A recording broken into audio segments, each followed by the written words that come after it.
Bueno, amigos y amigas de Todo por la Misma Plata, hoy vamos a hablar de seguridad, que como casi siempre en los últimos 20 años es el principal tema de preocupación de los uruguayos, y como consecuencia de eso es actualmente uno de los tópicos principales de la campaña electoral. En realidad, este es un tema que tiene mucha fuerza desde que yo tengo uso de razón, y lamentablemente de eso hace mucho, ya mucho tiempo.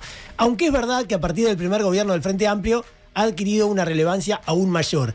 Pero fíjense lo que decía Julio María Sanguinetti en 1994, ya sobre el final del periodo presidencial de Luis Alberto Lacalle Herrera. Lo vamos a compartir a través del MOB porque es un título de búsqueda que es bastante conocido, pero a mí siempre me resulta muy interesante repasarlo. Mira, dice Sanguinetti, : el país tocó fondo en materia de seguridad pública. Otro Uruguay, ¿no? Otro Uruguay. O sea, otra coalición que no existía como tal. 1994.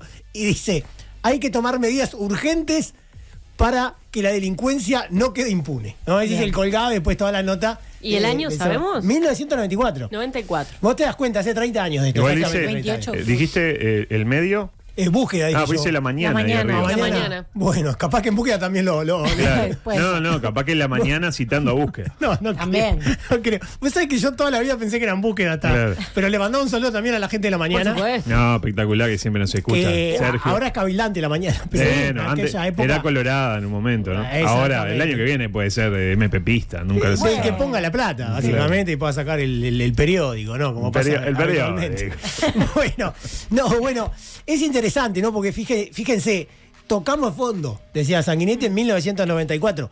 Reitero, 1994, hace un montonazo. 30 Hace años. 30 años. Hace 30 Cuando años. nació te esperpento.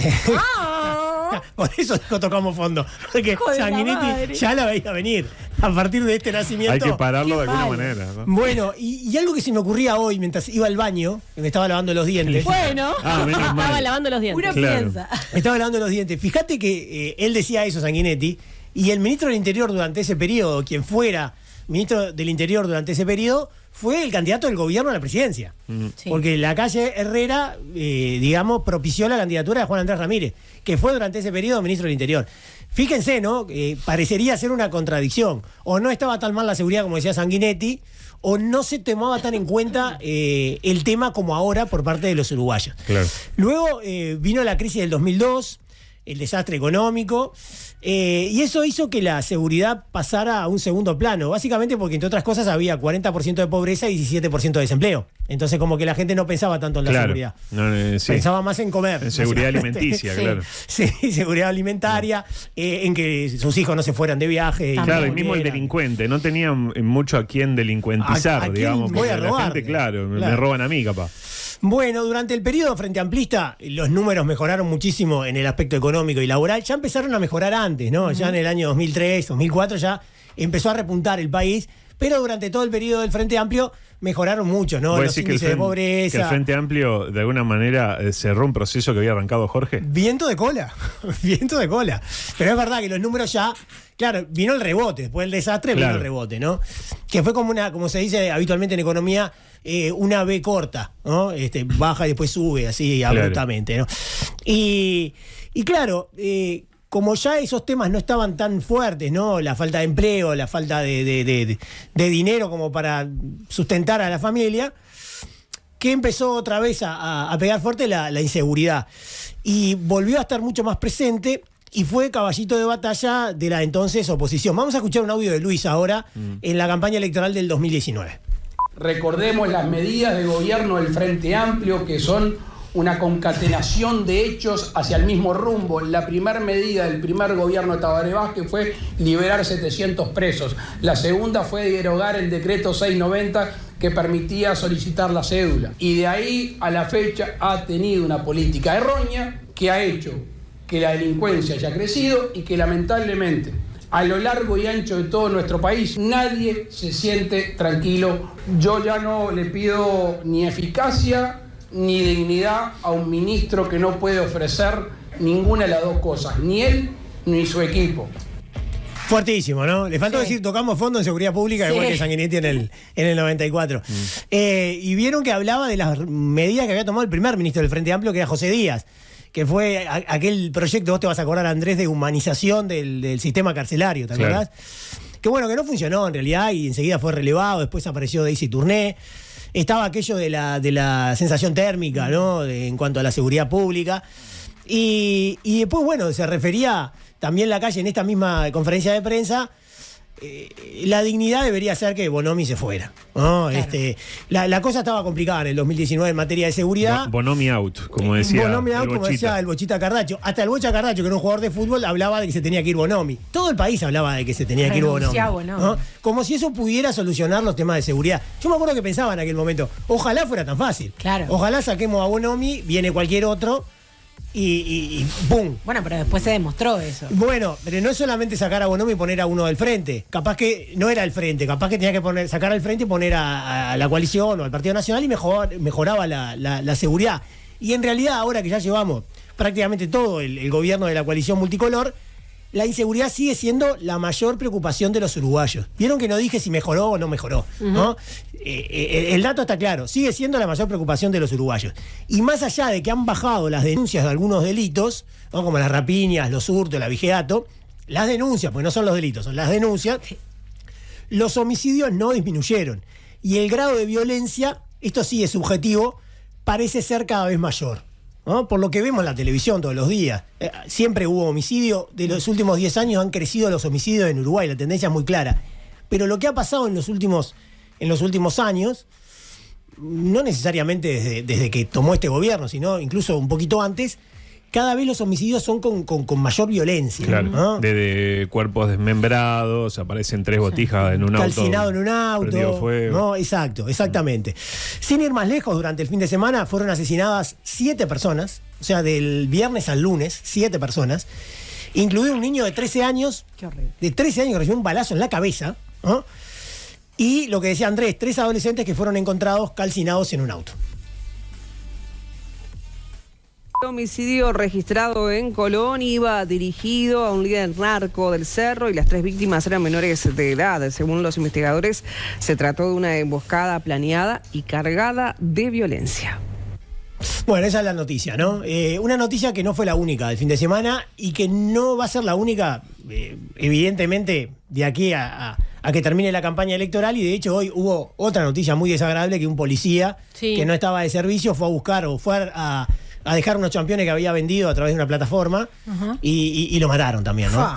¿No? Entonces digo, son cosas que pasan permanentemente y lo que parece claro es que no alcanzaba con echar a Bonomi ni con darle más respaldo a la policía a través de la LUC. La inseguridad es un problema complejo que por lo tanto no se arregla con soluciones simples, ¿no? Los problemas complejos se arreglan con soluciones un poco más elaboradas, un poco más sofisticadas que simplemente cambiar un ministro del Interior, ¿no? Ojalá fuera así, insisto, porque tendríamos ya la batalla ganada. Sí. Lo que ha prevalecido durante todo este tiempo, incluso en los años del Frente Amplio, es el camino punitivista, ¿no? El de aumentar las penas y demás, la mano dura, y eso no ha solucionado tampoco el problema.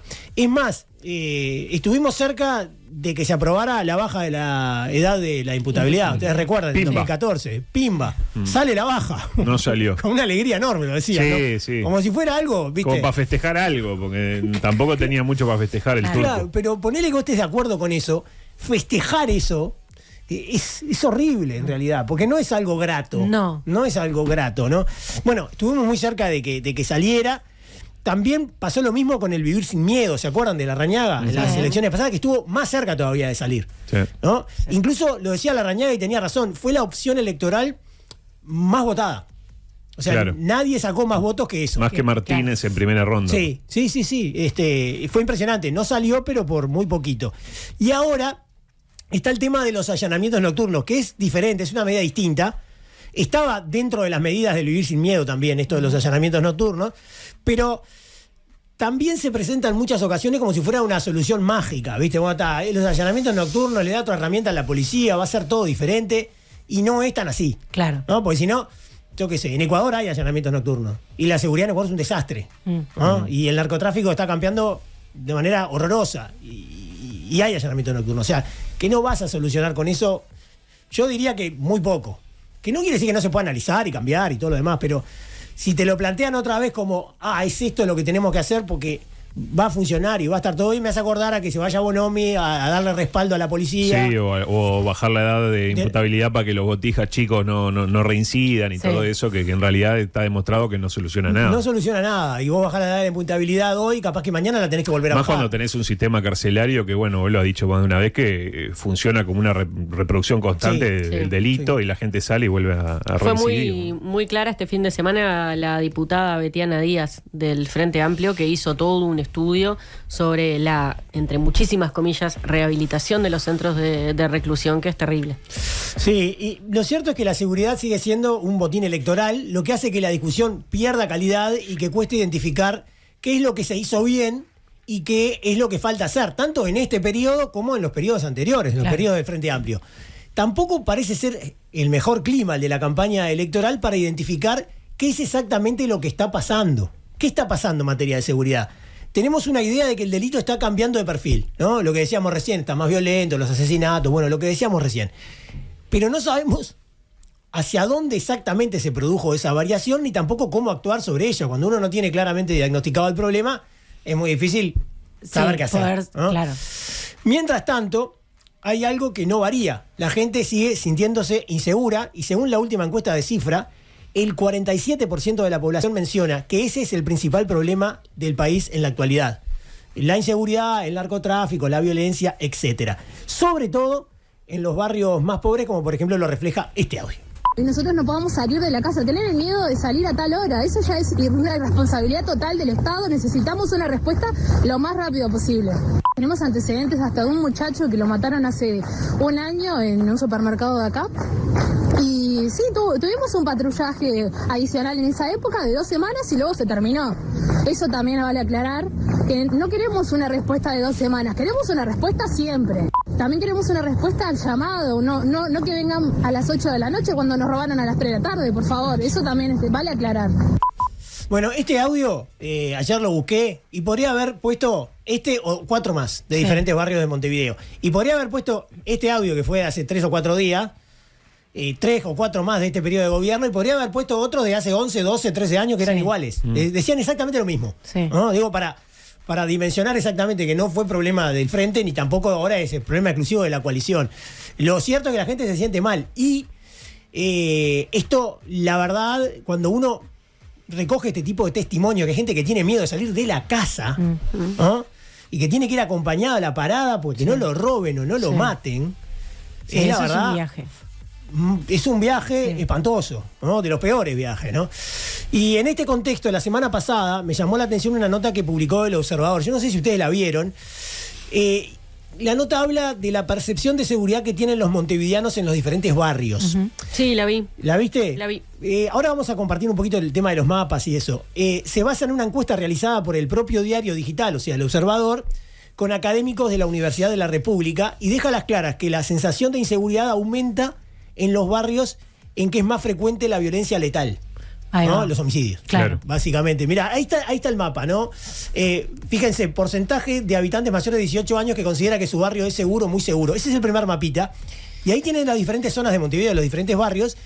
Y uno, cuando la mira en la versión digital, puede con el mouse ir a los diferentes barrios, pinchar y ver los números, ¿no? Ahí va. Está bastante interesante, pueden hacer el ejercicio y está bueno.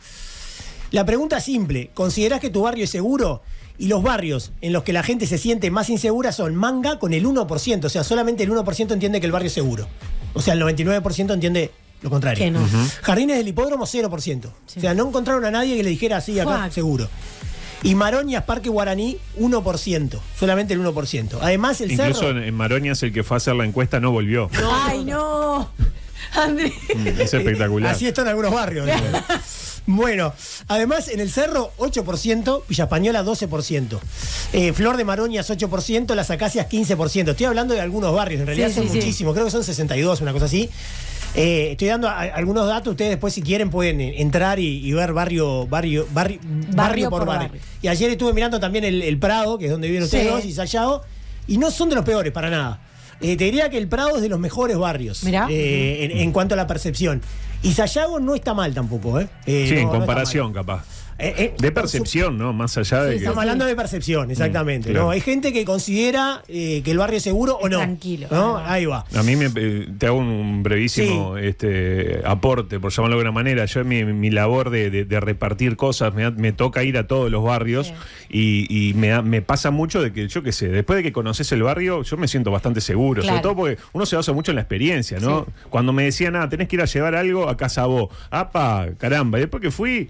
Yo qué sé, un barrio como cualquier otro, entonces vas 1, 2, 3 veces, pero el diálogo con la gente te dice, ay no, tené cuidado, ay, ¿dónde estacionaste? Porque cuidado, como que los tipos están que... Alerta. Claro, curado de espanto, están, están como muy pendientes de que algo terrible le puede pasar incluso al que viene de afuera del barrio. Que no conoce. Y de repente como que te ponen alerta y vos no ves el peligro, porque no está el peligro. Sí. Ahí me genera el sentimiento de eso de hasta cuándo es realmente la sensación y hasta cuándo no, y si se basa mucho en la experiencia propia, pues si a vos te asaltaron, es lógico que vas a tener miedo que te vuelvan a asaltar. Eso es lo que me pasa a mí con el auto, sin ir más lejos. A mí me robaron el auto, un día salí de mi casa, el auto no estaba, y ahora a mí me da pánico dejar el auto en cualquier lugar, en cualquier barrio, no me importa que sea Maronias o Carrasco. Digo, para mí el auto está ahí para que te lo roben, punto. Digo, no lo roba el que no quiere. No lo roba el que no quiere.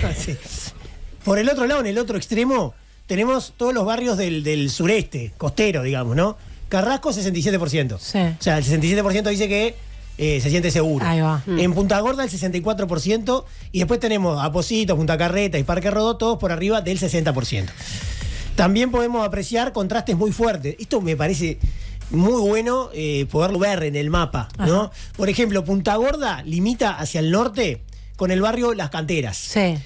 En donde solo se siente seguro el 16% de su población. Es un Están Contra uno más al de lado. 60. No, pero es impresionante. Están Cuando al vas lado. en esa zona, el cruce hacia Malvin Hacia Norte, Avenida por Italia, ejemplo, estás al lado. Bueno, ahí va. Es como que fueran ciudades diferentes. Sí. Exactamente, ¿no? ¿Sabes dónde Exactamente. pasa eso también? Yo que he ido varias veces, Solimar de Solimar Norte, antes de llegar a Interbalnearia, cruzás Llanata hacia un lado para el otro. Y por supuesto. Dos lugares Ni que hablar, ni que hablar.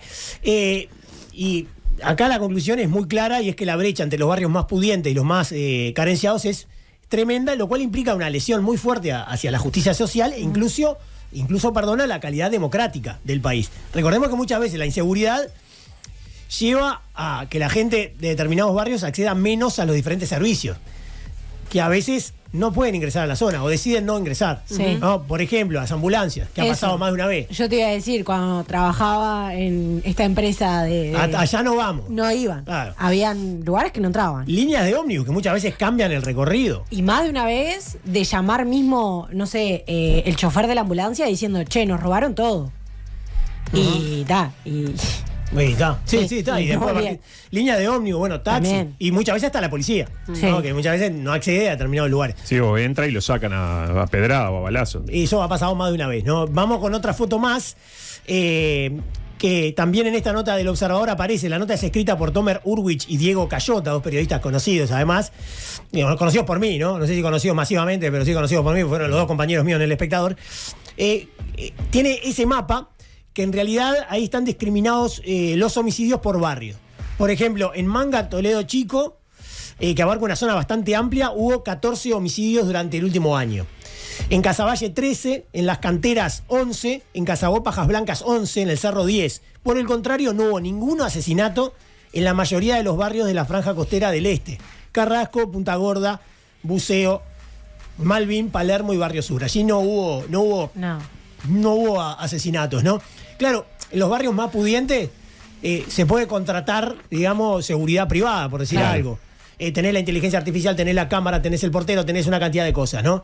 Y bueno, en los barrios más carenciados, con gente más humilde, es más complicado, ¿no? Y entonces sufren más el tema de la inseguridad.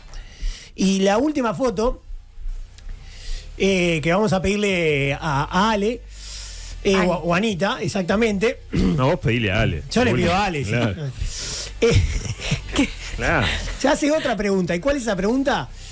¿Qué piensa la gente en relación a si el Uruguay es seguro o no? Y esto por barrio. Y en realidad pasa bastante parecido. La zona costera del este es la que tiene una opinión más favorable. Aunque en ningún caso pasa del 51%. Los mejores son Punta Carretas y Carrasco, que hablan, prácticamente la mitad de la población dice que el Uruguay es seguro. ¿no? Sí, me cuestiono qué peso tiene la variable política ahí también, ¿no? Porque decir Uruguay es seguro y yo voto a la izquierda, ponele, y capaz que digo que no es tan seguro. O al revés. No, al revés. Pienso que es inseguro, voto a Luis y le doy el espaldarazo merecido. Entonces digo, no, yo acá. Yo me cuestioné lo mismo. Claro. Me cuestioné lo Pero mismo. es imposible saberlo. Si ¿no? ese tinte habría no que estaba. cruzar por votos, sería muy complicado. Ya sería más complicado, pero yo me crucé lo mismo. Una persona que sea, por ejemplo, de la coalición multicolor y que diga, bueno, para mí es seguro, ya está. ¿Por qué? Porque ellos entienden que mejora la situación de seguridad. Claro. ¿no? Pero bueno, es una variable a tener en cuenta. Y bueno, por el contrario, Casabó, Pajas Blancas, solo el 2% piensa que el país es seguro y en Jardines del Hipódromo apenas el 1%. Obviamente que esto tiene un margen de error, ¿no? Pero Sí. te digo, los resultados son esos. Y la verdad, perdón, estoy con una tos ahí media complicada. No, venís bárbaro. Y la verdad, sí, es que me estoy por morir, creo. Y la verdad es que me pareció muy interesante porque vos ves escritos los datos y está bueno, pero cuando ves el mapa, como que te da una idea más clara de las cosas, ¿no? Sí. ¿No? Y me imagino que debe ser interesante también para aplicar las políticas públicas, ¿no? Para aquellos que tienen la responsabilidad de hacerlo y pensar, digamos, justamente en cosas que no dependan de un gobierno de turno, sino que puedan justamente mantenerse a lo largo del tiempo, claro. ¿no? Y no empezar de cero cada vez que cambia el gobierno. Y para reflexionar acerca de esta encuesta y de otros temas relacionados con la seguridad pública, es que estamos en contacto con Gabriel Tenenbaum, sociólogo, docente, escritor y especialista en criminología. Gabriel, bienvenido y muchas gracias por compartir este ratito con nosotros. Por favor, gracias a ustedes por el contacto. Bueno, estábamos nosotros hablando sobre la encuesta, dimos los datos más importantes y demás, y quería saber cuáles son los datos que te gustaría destacar de esta encuesta, si es que hay alguno que te llame la atención.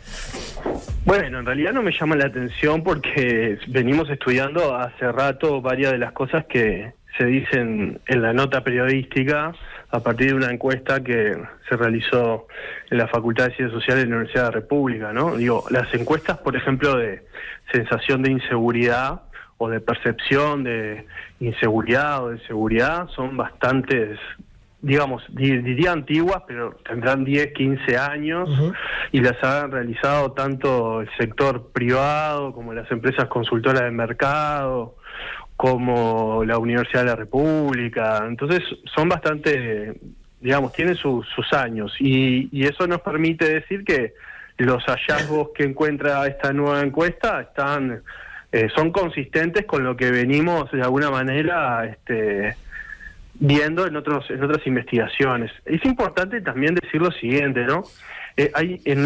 Son líneas de investigación distintas los estudios sobre sensación o percepción de inseguridad y los estudios sobre, digamos, criminalidad fáctica. ¿Por qué lo digo esta separación? Porque en realidad hay como dos realidades.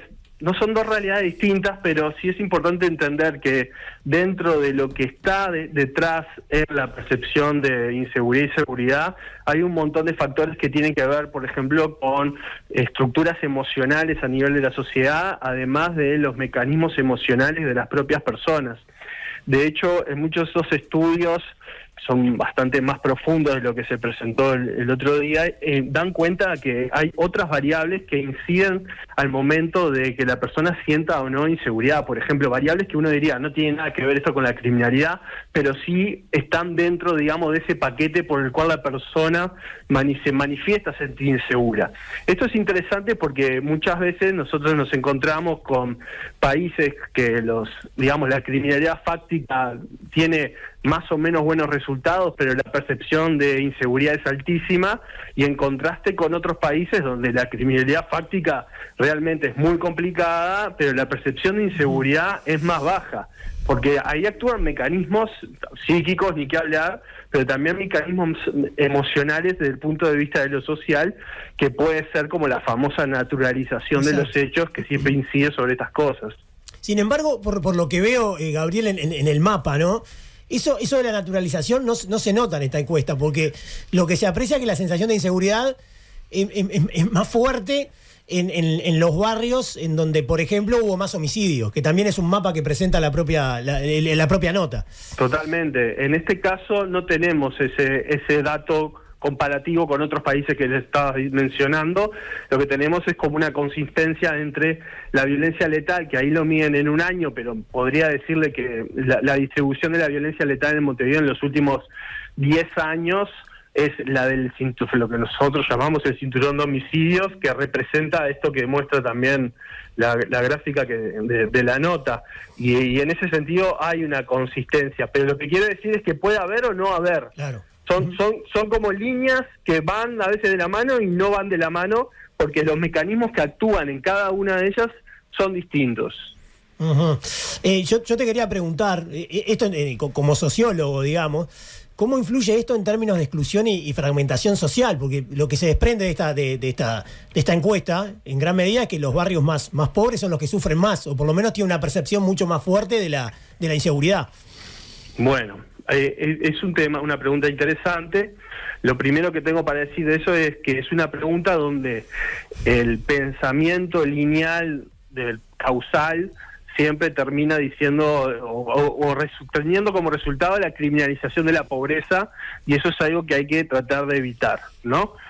Ahí los mecanismos son varios. La violencia letal que incide en los territorios, como vos decís, con mayor desigualdad, pobreza, niveles educativos más bajos, hay un montón de privaciones relativas en esos espacios, pueden o no incidir, o mejor dicho, yo diría, hay un porcentaje del peso que tienen estas variables de índole estructural que inciden en que la criminalidad se exprese con mayor contundencia en esos espacios. Sin embargo, también lo que hay que tener en cuenta es verlo por tipo de delito. Por ejemplo, cuando hablamos de homicidios, ¿no? Ahí las motivaciones o las tipologías que nos permite pensar sobre qué pudo haber detrás de la comisión de un delito, bueno, nos llevan a pensar también que hay otros factores que inciden de alguna manera en esos territorios y que no tienen solamente que ver con factores de tipo estructural. Esto me parece es importante, y resalto lo siguiente: no estoy diciendo de que condicionamientos estructurales como la desigualdad, por ejemplo, el nivel educativo u otros de ese peso no tengan incidencia en la explicación del conjunto de la criminalidad. Estoy diciendo que sí lo tienen en su peso, no lo tienen en pensamiento causal de que porque son pobres van a cometer delitos y ahí ocurren los delitos. Ni que hablar. Eso es lo primero que me parece importante dejar en claro. Después lo que ocurre también en todo este fenómeno es que se dan otros, digamos, como diríamos en la jerga, como la dinámica del comportamiento delictivo. También es muy importante tenerla en cuenta. Y no es casual que se dé en territorios, como vos decís, segregados, marginados, etcétera, porque hay de una línea, una forma de entender este fenómeno, entre otras que hay que, digamos, plantearla sobre la mesa porque es un fenómeno multifactorial. Está el asunto de, digamos, podemos llamarlo rápidamente, los olvidados, los territorios olvidados, la gente olvidada por el Estado, olvidada por el mercado. En el fondo, cuando uno empieza a hacer las investigaciones nuestras dentro del grupo de trabajo en la Facultad de Ciencias Sociales, pero las investigaciones internacionales, más o menos entre todas, yo te diría que hay un factor resumen que es como un grito de integración social que no se da, ¿no? Uh-huh. O sea, ese grito, esa exigencia, esa demanda de integración social se expresa de distintas maneras, de distintas maneras. ¿Por qué? Porque la exigencia y la demanda de integración social a la sociedad de consumo, ¿no? A tener una educación de calidad, salud de calidad, a tener espacios donde recrearse, en fin, a muchísimas cuestiones donde está esta demanda o esta exigencia de fondo, muchas veces no se termina de alguna manera concretando de manera más o menos digna, pero los caminos de esas metas que llevan a las metas de éxito que todos tenemos más o menos en la sociedad, o sea, son los mismos, son negados.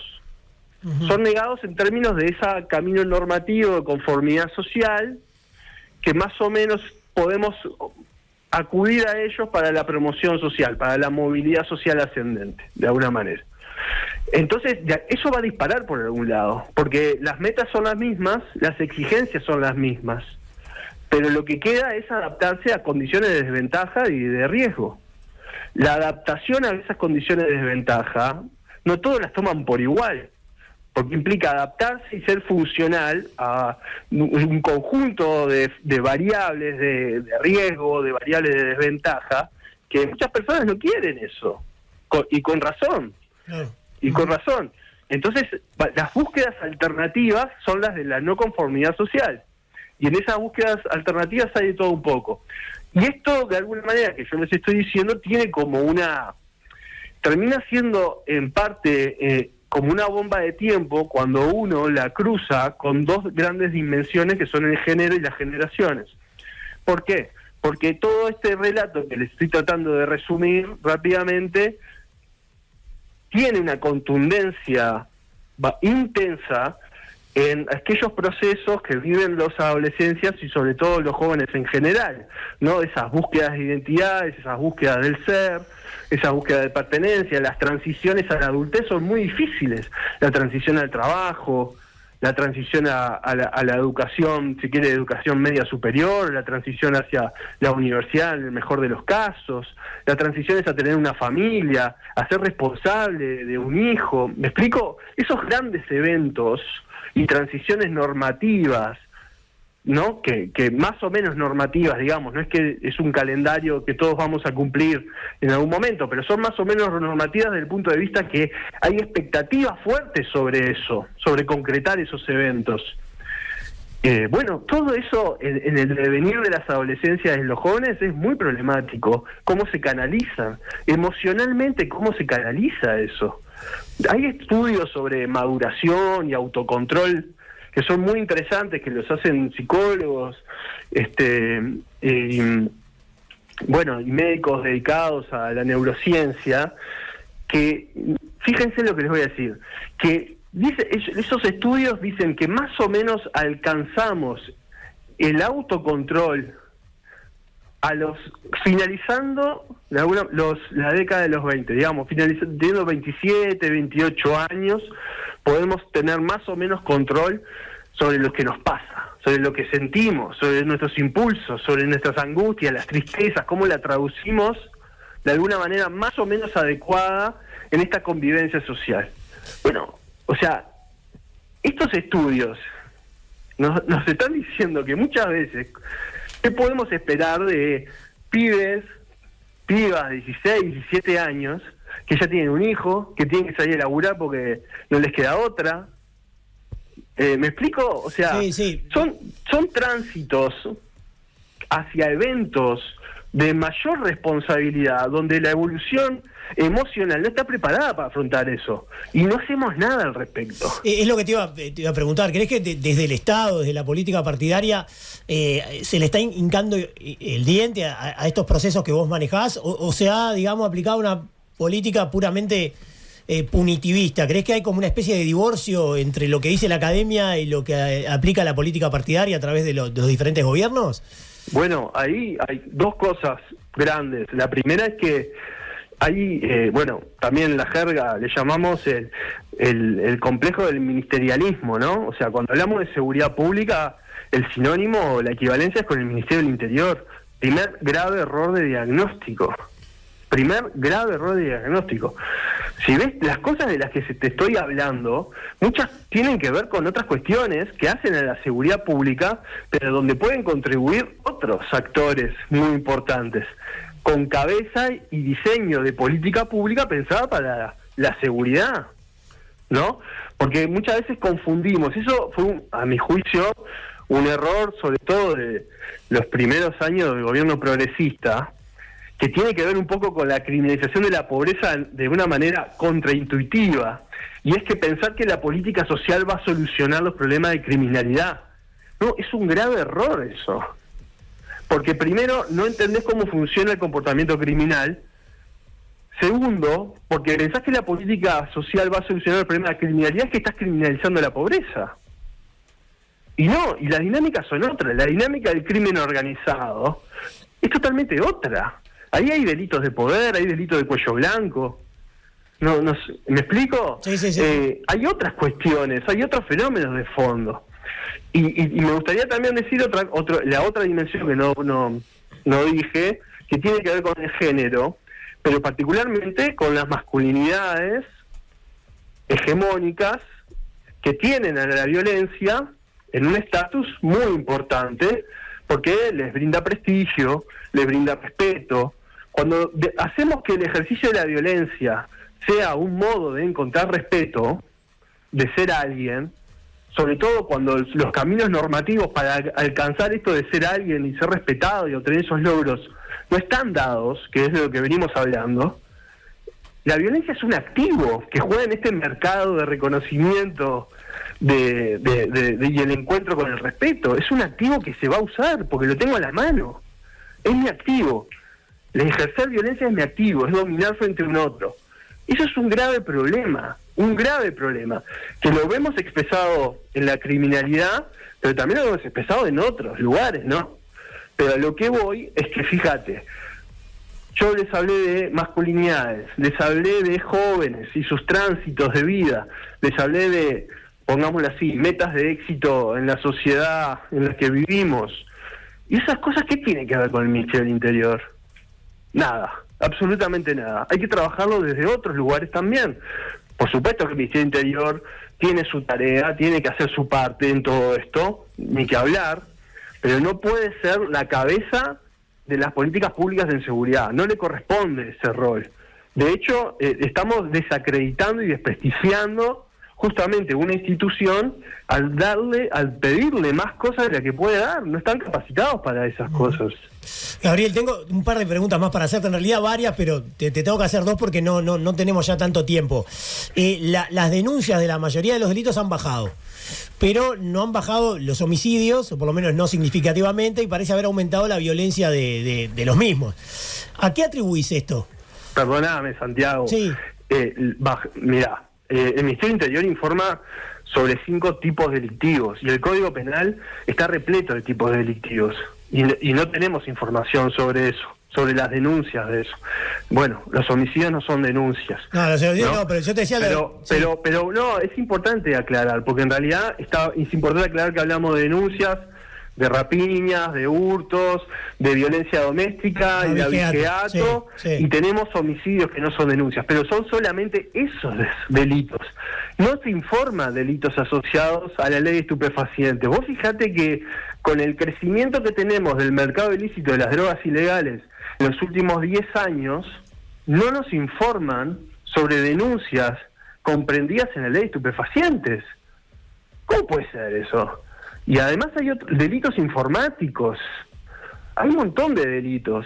¿Y vos pensás que pueden haber migrado algunos delitos hacia otros? Bueno, yo me dedico a esto y te puedo, bajo esa hipótesis que vos mencionás, te puedo decir, viéndolo con algunos otros datos, de que tengo totalmente la seguridad de que el actor racional que comete delitos por un botín económico encuentra mayor rentabilidad en cometer delitos asociados a drogas ilegales que a rapiñas y hurtos. Uh-huh.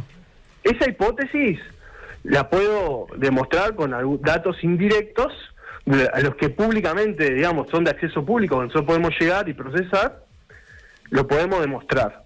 Y eso en parte podría explicar la caída de las denuncias de rapiñas y hurtos, en parte al menos. No, capaz que otra parte tiene que ver quizás con lo que hace el Estado, no sé, eso no está medido, no hay un estudio de impacto de eso, realmente. Y en relación a eso, ¿crees que es sano que el Ministerio del Interior sea el que maneje las cifras de delitos? No, o sea, a ver, esa pregunta tiene 2 respuestas. El Ministerio del Interior, por supuesto, tiene que procesar datos estadísticos y realizar sus estrategias, sus planificaciones, intervenciones con base en evidencia. Eso no hay duda.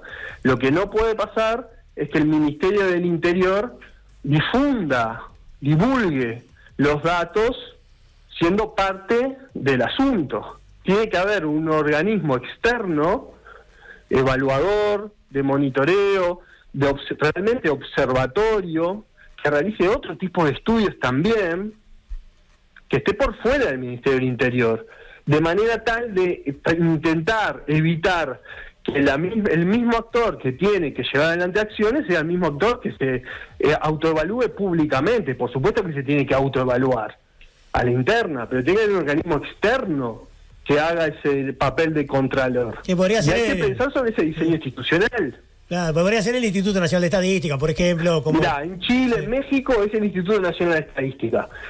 Y está bien, puede ser una opción. Hay que fortalecer también el Instituto Nacional de Estadística y prepararlo para eso. Ojo, siempre la recolección de datos va a estar dentro del Ministerio Interior. Eso no se puede cambiar, ¿no? Eso es importante tener en cuenta. Claro, pero hay otros modelos, hay otros diseños. Fíjense que en educación el Uruguay tiene un diseño institucional como el INED para la educación, ¿no? O sea, hay que pensar en diseños posibles, por supuesto.